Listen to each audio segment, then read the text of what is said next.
네, 오늘 여전히 찬송하리로다라는 제목으로 함께 말씀을 나누고자 합니다. 먼저 목사 안수를 잘 마쳤습니다. 이제 목사가 되었는데요. 자, 목사가 되고 나니까 감회가 새롭고 어색하네요. 누군가 저를 목사님이라고 부를 때마다요, 저 말고 다른 분 부른 것 같은 그런 마음이 듭니다.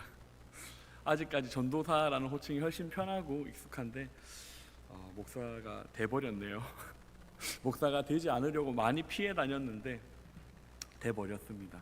이왕 목사가 된 거 좋은 목사 될 수 있도록, 또 주님이 쓰시는 목사 될 수 있도록 최선을 다해 노력하겠습니다. 또 기도해 주시고 응원해 주신 많은 성도 여러분들께 감사의 말씀 전해드립니다. 제가 어릴 때 정작 목사가 되겠다고 마음은 먹었습니다. 그래서 신학교에 갔죠. 근데 정작 목사가 되는 것이 두려웠던 것 같습니다. 요즘 세상이 어떤 세상입니까? 교회를 향해 세상이 욕합니다. 기독교를 뭐라고 부릅니까? 개독교라고 부릅니다. 이런 시국에서 나 같은 사람이 목사가 되면 안 그래도 욕먹는 목사들, 안 그래도 욕먹는 교회들 더 욕먹게 만들진 않을까? 그런 두려움이 있었습니다. 내가 과연 목사가 돼도 되는 사람인가라는 의구심이 저 안에 있었습니다. 시편 42편 1절의 말씀 우리가 같이 한번 읽어보겠습니다. 시편 42편 1절입니다. 함께 읽습니다. 시작. 틈이 시냇물을 찾기에 갈급함 같이 내 영혼이 주를 찾기에 갈급하나이다. 아멘. 우리가 잘 아는 찬양의 고백이죠. 목마른 사슴 시냇물을 찾아 헤매이듯이. 제 마음이 어쩌면 이 마음이었던 것 같습니다. 정말 하나님이 목회의 부르심을, 사명을 저에게 주신 것 같은데, 근데 해결되지 않는 갈증들이 저 안에는 있었습니다. 신학교에 가면 해결될 줄 알았습니다. 군대를 다녀오면 뭔가 어른이 될 줄 알았고 바뀔 줄 알았습니다. 신대원을 가면 진짜 바뀌겠지라고 생각했습니다. 하지만 저는 여전히 두려웠고요, 부족했고요, 모자랐습니다. 저에겐 자격이 없는 것 같았습니다. 왜냐하면 저는 수많은 실패를 보았기 때문입니다. 유명한 목사님들이 무너지는 것을 보았습니다. 이름이 있는 목사님들, 정말 은혜 받았던 목사님들이 실패하고 무너지는 모습들을 보았습니다. 일부 교수님들의 실패도 경험했습니다. 특히 저희 학부 교수님 중에 한 분이 아주 안 좋은 걸로 뉴스가 뜨는 것을 보고요, 저런 사람도 저렇게 무너지고 실패하는데 나 같은 사람이 과연 목회라는 것을 감당할 수 있는가, 그런 마음이 들었습니다. 제 청년 때 가장 따르고 존경하던 저의 멘토 목사님이 있었는데요, 그분도 목회를 실패하는 것을 제가 경험하였습니다. 그런 모습들을 보면서 마치 제 모습 같았습니다. 제 미래 같았어요. 내가 이대로 목사가 돼버리고 나면 저 실패한 목사들처럼, 저 좌절한 목사들처럼, 저 세상 가운데 손가락질 받는 저런 사람들처럼 내가 교회를 욕먹이는 것은 아닐까? 내가 예수님의 이름을 더럽히지는 않을까? 나도 저렇게 되진 않을까? 그런 두려움이 제 안에 있었습니다. 오늘 시편 42편의 내용은요, 그런 내용들을 이 저의 마음과 비슷한 마음들이 담겨 있는 것 같습니다. 주님 침묵하고 계십니다. 정말 목마른 사슴이 시냇물을 찾듯이 하나님을 찾고 하나님 확실한 신호, 하나님의 확실한 시그널을 찾아 헤매 있는데 하나님 침묵하고 계신 겁니다. 그런데 오늘 우리가 읽었던 이 본문의 말씀 42편 5절의 말씀 우리가 한 번 더 같이 읽어보겠습니다. 함께 읽습니다. 시작. 내 영혼아 내가 어찌하여 낙심하며 어찌하여 내 속에서 불안해하는가? 너는 하나님께 소망을 두라. 그가 나타나 도우심으로 말미암아 내가 여전히 찬송하리로다. 아멘. 상황은 바뀌지 않았습니다. 이 시편에 내 영혼아, 나에게 내가 직접 하는 말입니다. 네가 왜 낙심하고 있어? 네가 왜 두려워하고 있어? 라고 이야기하는 것이죠. 여전히 힘든 상황입니다. 여전히 불안한 상황이에요. 그런데 그런 낙심되고 두려움 상황 속에서 자기 스스로 이야기하는 것이 무엇입니까? 네가 왜 두려워해? 네가 왜 낙심해야 돼? 하나님께 소망을 둬. 하나님이 나타나셔서 너를 도우실 거야.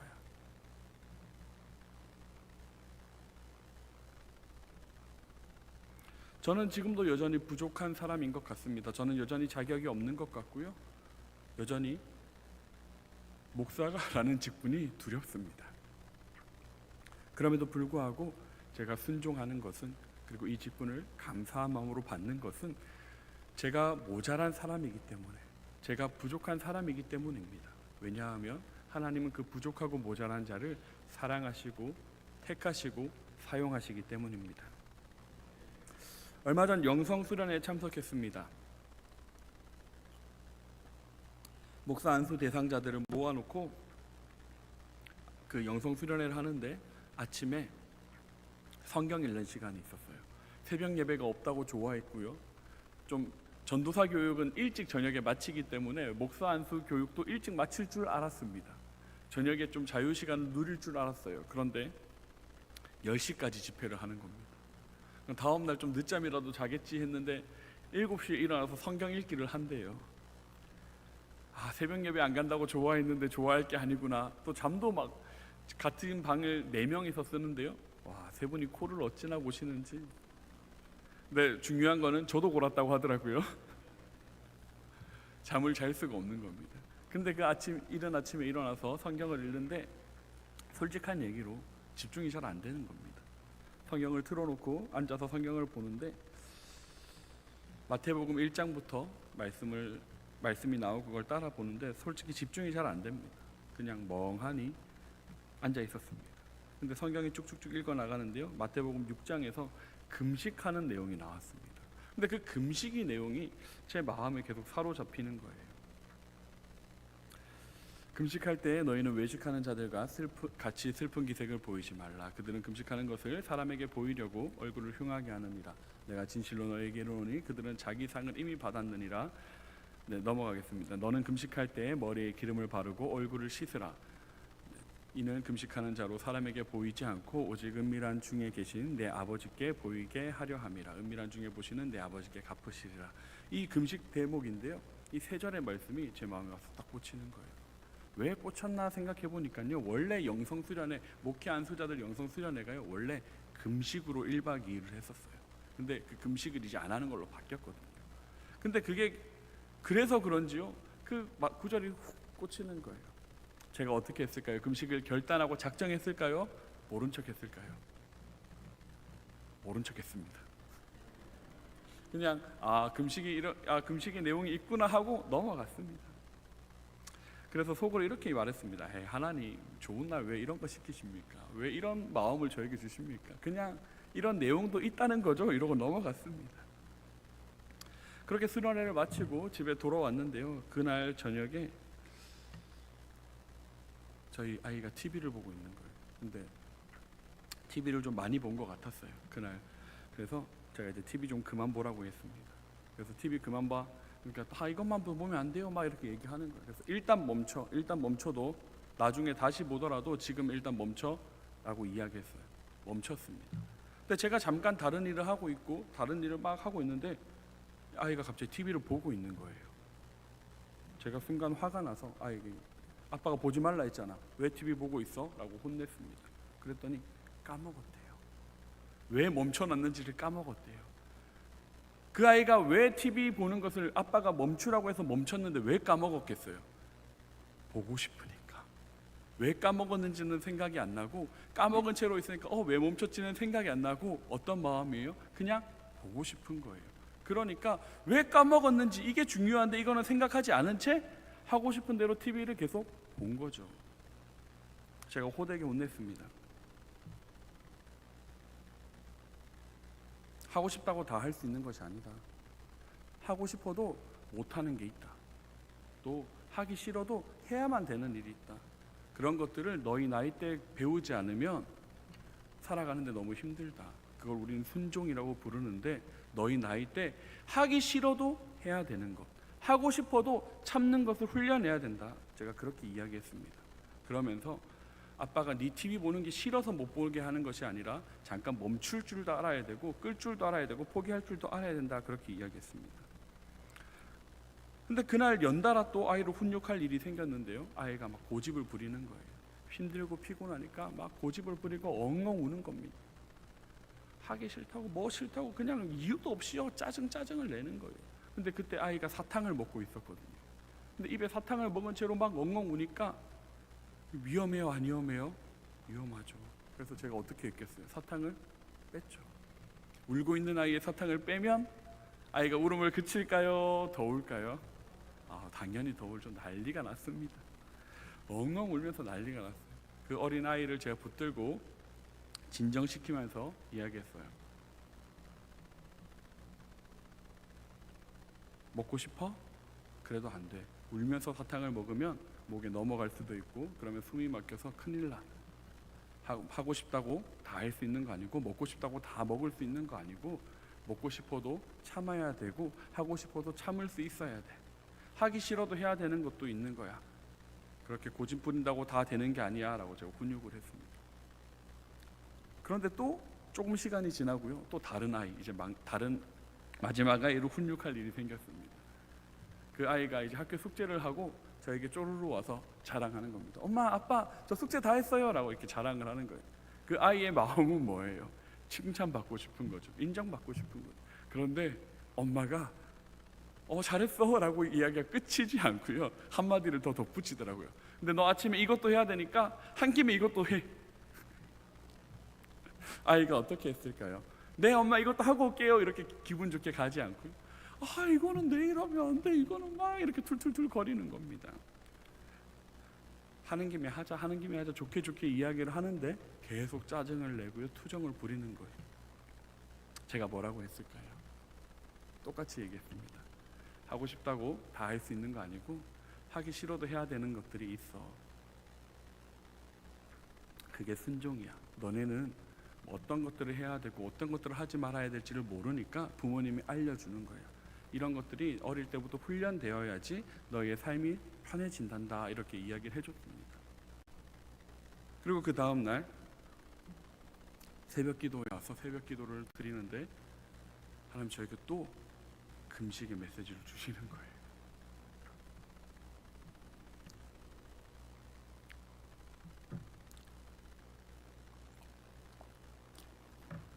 하나님은 그렇게 얘기하셔. 성민아, 하기 싫어도 해야 되는 게 있어. 하고 싶어도 하면 안 되는 게 있어. 하나님은 나에게 순종을 가르치고 계시구나 생각하게 되었습니다. 그래서 그날로 금식을 결단하게 됐어요. 근데 이게 참 재밌는 게요, 새벽에 한 번씩 방송실에 앉아 있으면 막 사탕을 하나씩 먹기도 하거든요.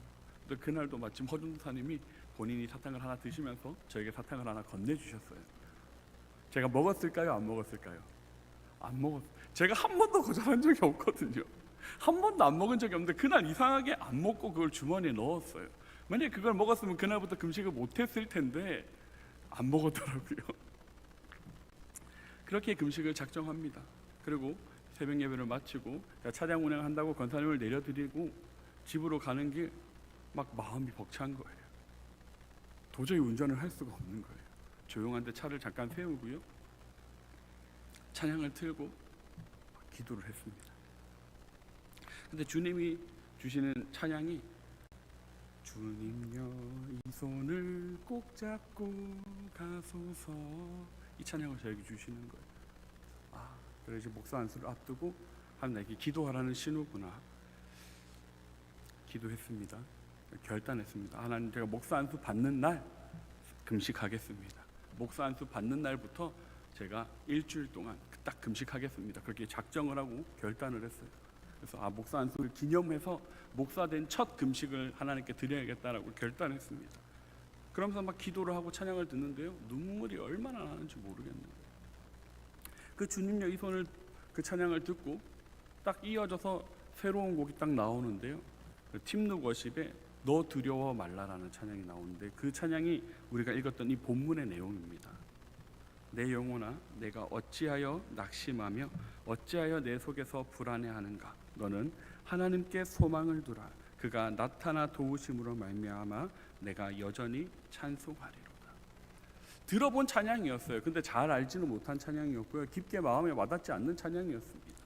근데 그날 아침 이 찬양이 얼마나 강하게 제 마음에 꽂히는지 모르겠어요.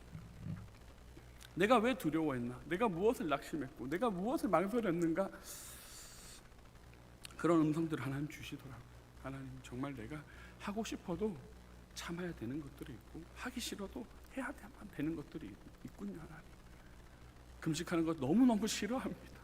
먹는 거를 너무너무 좋아합니다. 하지만 하나님께서 말씀하신다면 제가 결단하겠습니다. 제가 목사 되면 목사 된 기념으로 금식하겠습니다. 작정을 하고요. 막 기도를 했습니다. 또 그리고 하나님 한 곡을 더 주시는데 바로 오늘 우리가 함께 찬양했던 그 찬양입니다. 찬송가 528장 예수가 우리를 부르는 소리, 이 찬양을 하나님께서 또 주시는데요. 이 찬양이 이렇게 들리는 거예요. 오라 오라 금식의 길로 오라. 이제 그때부터요. 목사 안수가 받는 순간부터 나는 금식해야 되는구나. 그래, 결단하자. 그런 마음이 제 안에 자리 잡았습니다. 그 아침에 한 30분, 1시간 가까이를요 차에서 얼마나 울었는지 모르겠어요. 그렇게 혼자 기도를 그렇게 뜨겁게 했습니다. 진정을 하고 이제 집에 가는데요. 찬양을 틀어놓은 제 집을 가는데 여전히 눈물이 멈추지가 않는 거예요. 스타렉스를 몰면서 등치는 산만한 남자가 막 울면서 운전을 하고 가니까요. 지나가다 본 사람들이 너무 이상하게 저를 쳐다보는 거예요. 차 안에 있는데도 그 시선이 느껴질 정도로. 특히 이제 아이들 등교 시간이다 보니까 그 할머니 할아버지들이 그 깃발을 들고 이제 교통 지도를 하시는데 그분들을 지나갈 때마다 이렇게 눈을 마주치는데 저 왜 저러고 가나라는 눈으로 저를 쳐다보는 거예요. 집으로 들어가는 그 엘리베이터에서도요 눈물이 멈추질 않는 거예요.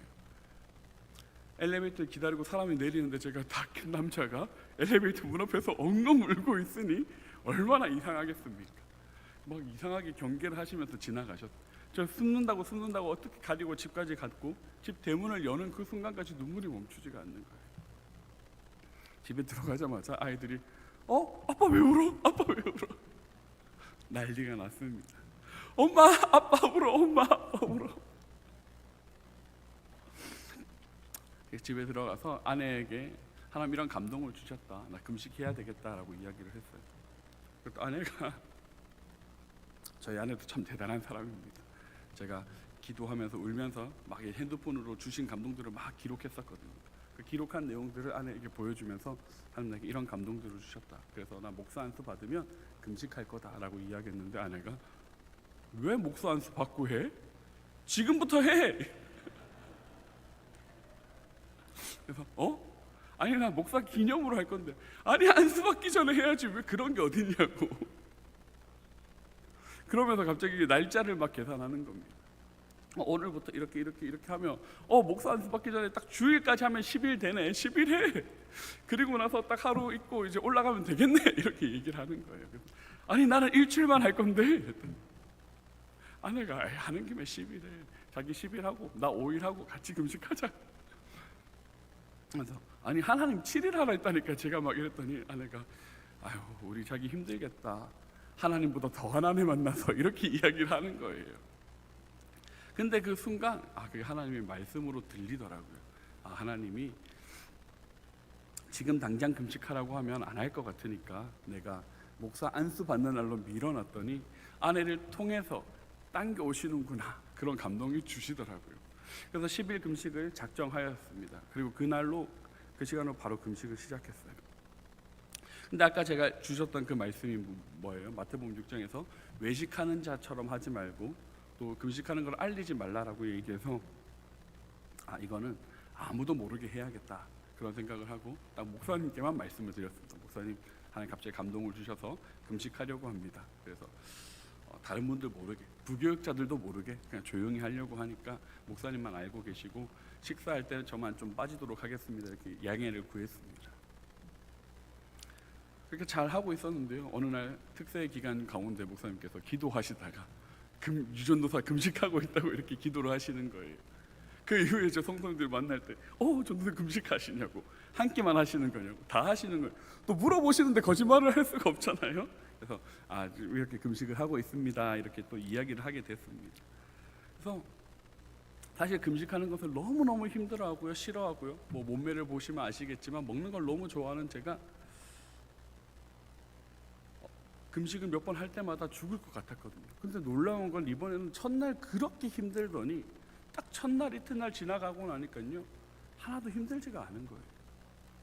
금식하는데 기운이 떨어지거나 뭐 힘들거나 이런 것이 없이 너무 생생했습니다.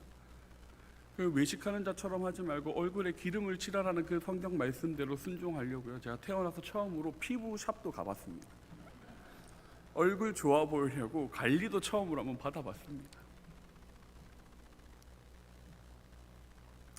근데 제 목표는 원래 10일이었는데 6일째 되는 날 막 주변에서 이제 걱정하는 거예요. 부모님도 그렇고 아내도 그렇고. 또 이제 안수 받으려 가려면 운전을 해서 가야 되는데 이 10일을 다 하고 갈 수 있겠냐, 차라리 딱 7일만 하자. 주변에 여러분들이 또 일주일 정도만 하는 게 더 좋을 것 같다, 막 이런 얘기를 하시면서 또 기도를 하는데 또 하나님 그런 감동을 주세요.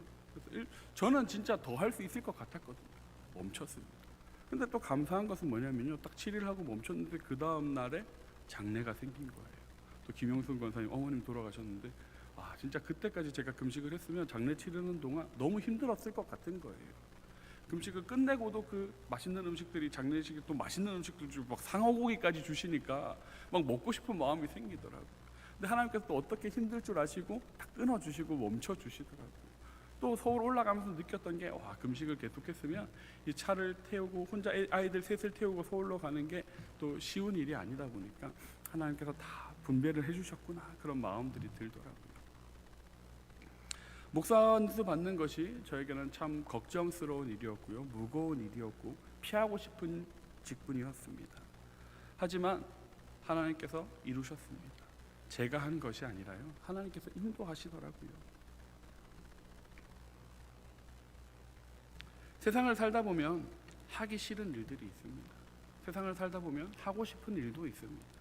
하지만 하고 싶다고 해서 다 할 수 있는 것도 아니고요, 하기 싫다고 해서 다 안 할 수 있는 것도 아닙니다. 하고 싶어도 할 수 없는 것들이 있고 하기 싫어도 해야만 되는 일들도 있습니다. 어쩌면 우리에게 주어지는 직분이라는 것도 이런 것이 아닐까 생각해 봅니다. 목사라는 직분, 장로라는 직분, 또 안수집사, 권사라는 이런 직분들이요, 누군가에게는 굉장히 무겁게 여겨질 수도 있고 누군가에게는 굉장히 별것 아닌 것처럼 생각될 수도 있을 것입니다. 하지만 중요한 것은 그 직분들은 하나님께서 저와 여러분을 위하여 예비해 두시고 준비해 두신 것이라는 겁니다.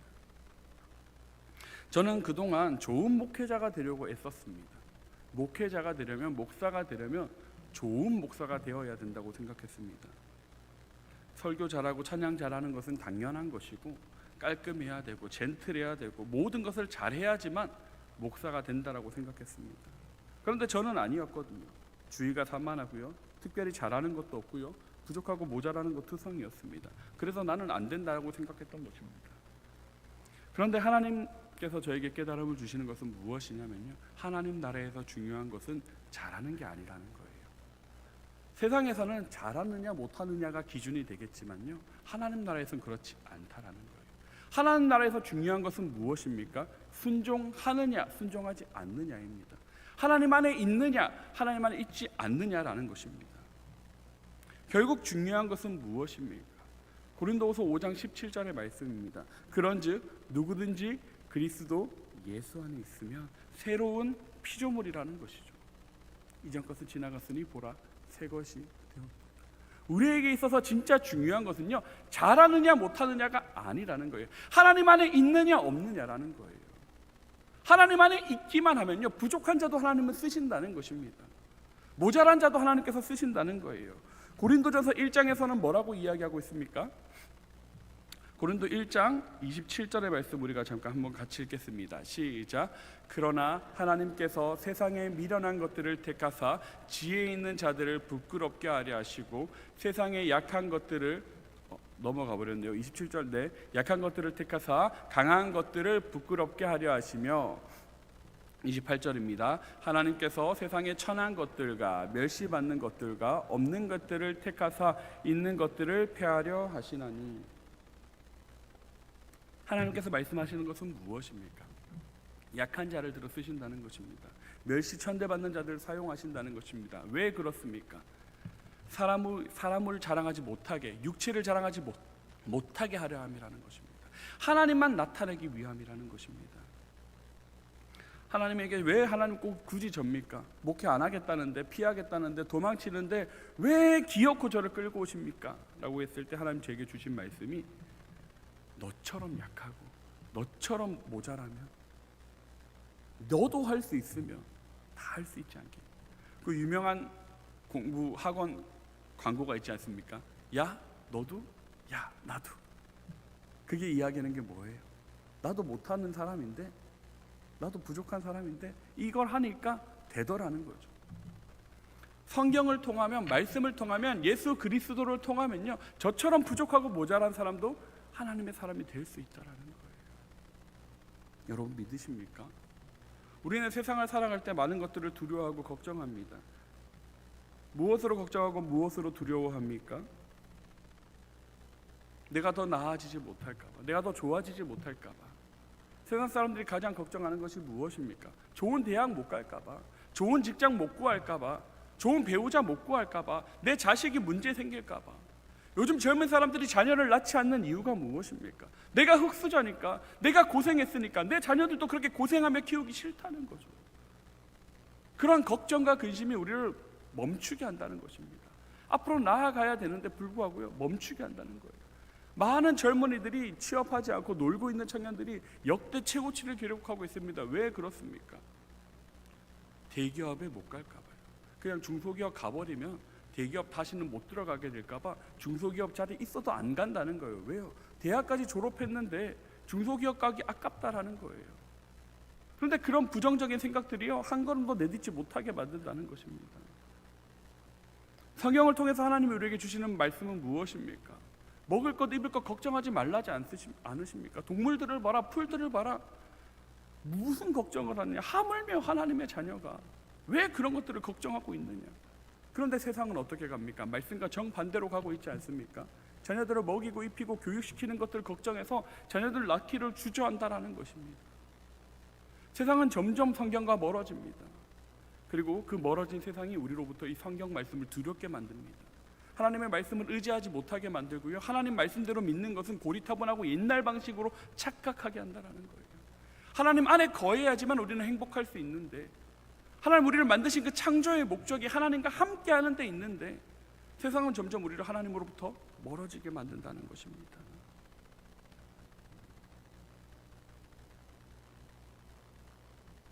우리는 믿음에 대해서 착각하는 경우들이 있습니다. 믿음은 무엇입니까? 오직 믿음으로 구원에 이른다고 하는데 믿음은 무엇입니까? 여러분, 무엇을 믿음으로 여러분 구원받을 수 있습니까? 내가 예수 믿으면 착해집니까? 내가 예수 믿으면 거룩하여집니까? 내가 예수 믿으면 내 삶이 변화됩니까? 예수 믿으면 질병이 치유됩니까? 예수 믿으면 돈을 많이 법니까? 그렇지 않습니다. 예수 믿는다고 해서요, 모든 질병이 치유되는 것이 아닙니다. 예수 믿는다고 돈을 잘 버는 것이 아니라는 거예요. 그런데 사람들은요, 예수 믿으면 돈 잘 버는 줄 알고, 좋은 데 취직하는 줄 알고, 좋은 대학에 가는 줄 안다라는 거예요. 그렇지 않다라는 거예요. 그런 것으로 하나님이 우리에게 평안을 주시는 게 아니라는 거예요. 하나님이 우리에게 주시는 평안은 무엇입니까? 하나님과 함께하는 축복입니다. 하나님과 함께하는 능력이라는 거예요. 오늘 본문 말씀에서 이야기하는 것은 무엇입니까? 그가 나타나 도우심으로 우리가 무엇을 한다는 거예요? 우리가 하나님의 도우심으로 뭘 하는 거예요? 찬송하는 거예요. 하나님이 우리를 도우심으로 대학에 가는 게 아니고요, 하나님 우리를 도우심으로 부자 되는 것이 아니고요, 하나님 우리를 도우심으로 질병을 치유하는 것이 아니고요, 하나님 우리 도우심으로 찬송하는 거예요. 하나님 우리를 도우심으로 예배하는 겁니다. 그것이 하나님과 함께하는 자들의 축복이라는 거예요. 돈이 많아져야 우리가 평안해지는 것이 아닙니다. 좋은 대학에 가야지만, 질병이 나아야지만 평안이 찾아오는 것이 아니라는 거예요. 하나님이 이 안에 들어오시면요, 돈이 없어도 행복합니다. 하나님이 이 안에 들어오시면요, 고통이 있어도요, 질병이 있어도요, 행복한 거예요. 어제 목사 안수를 받고 제 멘토 목사님을 찾아뵙습니다. 제 청년 시절 저를 가르치고 저와 함께 하셨던 그 목사님을 찾아가서 잠깐 대화를 나눴는데, 그 목사님 그런 얘기 하시더라고요.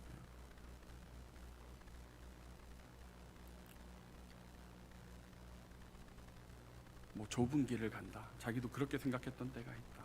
사역하는 것이 좁은 길을 가고 십자가를 매는 것, 고통의 삶이라고 생각했다. 그런데 그 좁은 길이 아니더라. 이렇게 이야기를 하시는 거예요. 좁은 길을 간다는 그 표현이 진짜 힘들고 어렵고 고통의 길을 가는 건 줄 알았는데 지나고 보니 그렇지가 않더래요. 그 길이 행복하대요. 만족스럽대요. 그러면서 그분이 그런 얘기를 하시는 거예요. 우리 애들 학원도 보내 라고 이야기하는데요, 전 그 말이 참 마음이 아프더라고요. 큰 교회 부목사로 아주 청년부를 부흥시킨 목사님이에요. 큰 교회에서도요 담임으로 오라는 콜이 몇 번이나 있었던 목사님입니다. 근데 가지 않으셨어요. 본인의 사역을 하신다고. 제가 목사님께 그렇게 했거든요. 목사님, 편한 길 두고 왜 힘든 길 가십니까? 근데 그게 힘든 길이 아니래요. 하나님이 주신 사명이래요. 옛날 선교사님들 뭐 십자가의 길, 고통의 길이라고 이야기하는데 그 길이 고통스럽지 않다라는 거예요. 그 이야기를 자꾸 묵상하게 되더라고요.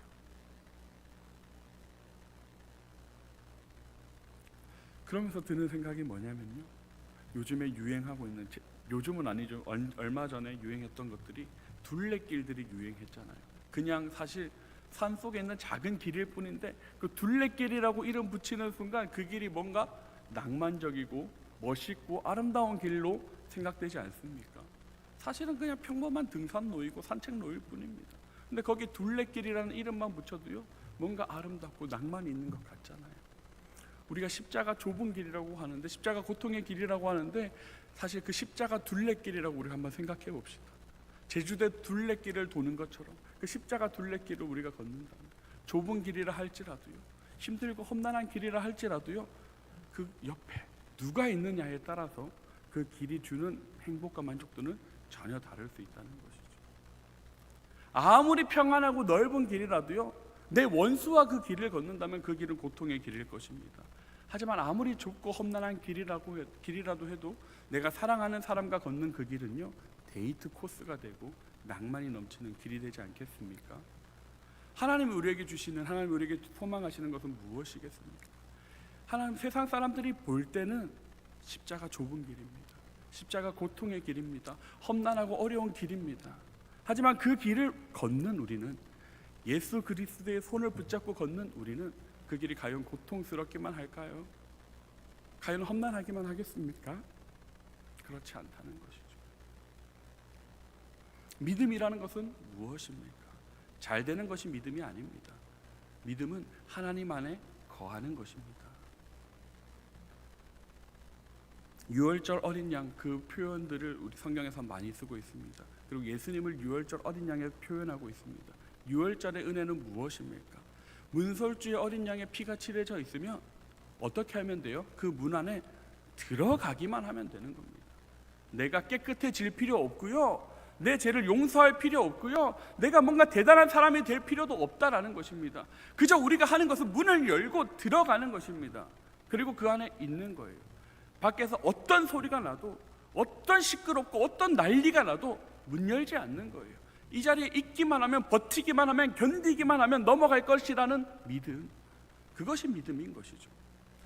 성경이 말하는 믿음은요, 하나님이 우리에게 주신 믿음은요, 내가 나아지고 내가 의로워지고 내가 성결하여지는 것이 아닌 것입니다. 내가 하나님 붙잡고만 있으면, 십자가 붙들고만 있으면, 성령님의 내주하심을 의지하기만 하면 결국은 누가 일하시는 거예요? 하나님이 일하실 거야. 이것을 믿는 것이 믿음이라는 거예요. 예수님께서 말씀하신 것이 무엇입니까? 겨자씨만한 믿음만 있어도 산을 옮긴다고 했어요. 그런데 우리가 왜 산을 못 옮깁니까? 이 말은요, 반대로 생각하면 그 겨자씨만한 믿음도 우리가 가지기 쉽다는 거예요, 어렵다는 거예요? 어렵다는 거예요. 우리는 믿음이 없습니다. 우리가 아무리 애쓰고 노력해도요, 우리의 힘과 능력으로는 믿을 수 없습니다. 우리가 할 수 있는 것은 뭐예요? 그냥 십자가 아래 들어가는 거예요. 하나님 안에 거하는 것입니다. 내가 할 수 없는 것, 내가 해결할 수 없는 것, 하나님께 맡기는 것이죠. 하나님, 내 안에 이런 낙심됨이 있습니다. 하나님, 내 안에 이런 두려움이 있습니다. 함께하여 주시옵소서. 너는 하나님께 소망을 두라.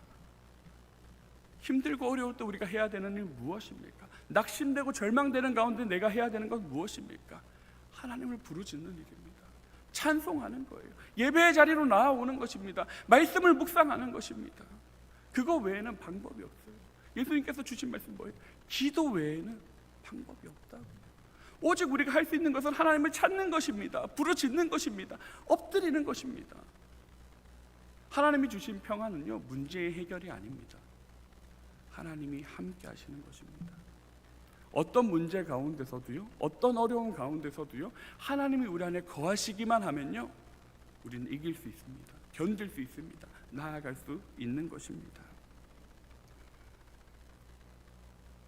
결론은 간단합니다. 문 안에 있는 자는 살고요, 문 밖에 있는 자는 죽음밖에 답이 없습니다. 우리는 그 문 안으로 들어가야 되는 것입니다. 저는 목사가 되는 것이 참 두려웠습니다. 실패한 목사가 될까봐, 교회를 욕먹이고 목사라는 그 직분을 더럽히는 목사가 될까봐 두려웠습니다.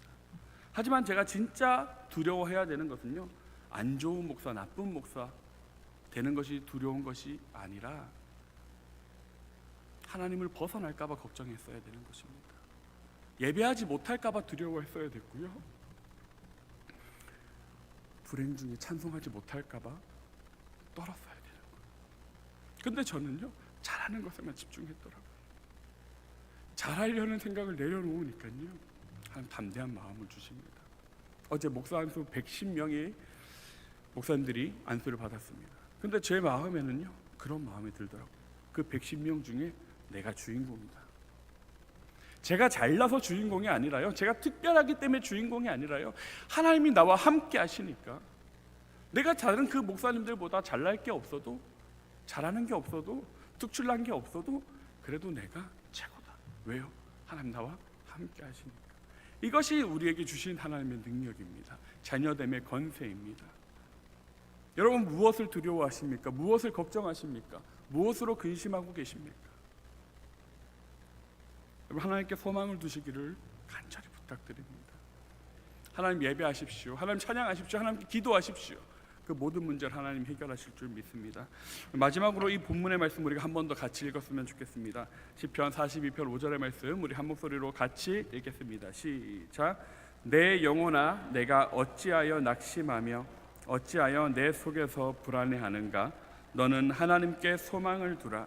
그가 나타나 도우심으로 말미암아 내가 여전히 찬송하리로다. 아멘. 하나님이 우리에게 주시는 힘은 여전히 찬송하게 하는 힘입니다. 여전히 예배하게 하는 힘입니다. 여전히 기도하게 하는 힘입니다. 그 힘과 능력을 구하는 저와 여러분 되기를 간절히 소망합니다. 함께 기도하겠습니다. 찬양 한 곡 먼저 하겠습니다. 우리 주님여 이 손을 함께 찬양하실 텐데요, 정말 이 시간 우리가 주님이 이 손 붙잡아 달라고, 낙심하는 마음이 생길 때마다, 두려워하는 마음이 생길 때마다, 걱정 근심하는 그런 마음들이 생길 때마다 주님 이 손을 붙잡아 주시옵소서, 인도하여 주시옵소서. 함께 찬양하며 나아가겠습니다.